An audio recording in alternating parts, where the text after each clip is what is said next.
జబ్బులు అక్కడ అమెరికాలో మొట్టమొదటి నుంచి అసలు ఈ జబ్బు ఎలా బయటపడింది ఎయిడ్స్ జబ్బు అమెరికాలో కపోసి సార్కోమా అలాగే న్యూమోసిస్టిస్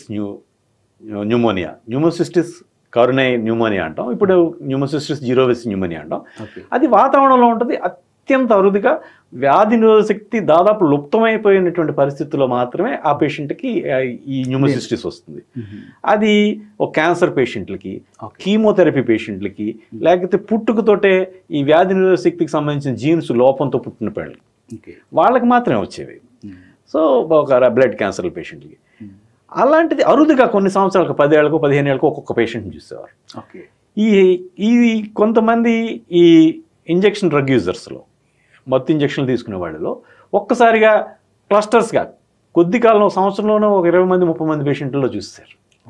ఇన్ని సంవత్సరాలు కానీ చూడనటువంటి వ్యాధి నిరోధక శక్తి మొత్తంగా పోయేటువంటి ఉన్న పరిస్థితుల్లో వచ్చే జబ్బు తక్కువ కాలంలో వచ్చేస్తుంది ఏంటంటే వాళ్ళు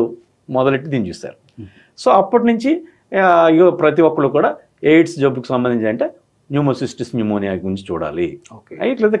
కారణం ఇట్లా దాని చుట్టూ తిరిగింది కానీ అభివృద్ధి చెందుతున్న లేదా పేద దేశాల్లోటువంటి దేశాల్లో మన చుట్టూ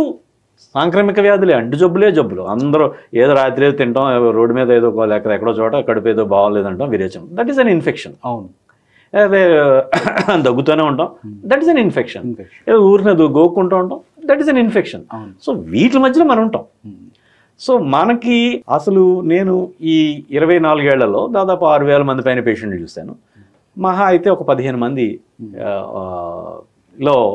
న్యూమోసిస్టిస్ న్యూమోనియా చూశాను కానీ 3,000 మంది 3,500 మంది పేషెంట్లో టీబీ చూసాం సో మనకి ఏది అవసరం అనేటువంటి విషయం మీద మనకి అవగాహన లేకపోవడం వల్ల కేవలం వాళ్ళ మీద విదేశీ సంపన్న దేశాల యొక్క గైడ్ లైన్స్ మీద మార్గదర్శకాల మీద ఆధారపడడం వల్ల మనం ఈ జబ్బుని మిస్హ్యాండిల్ చేస్తాం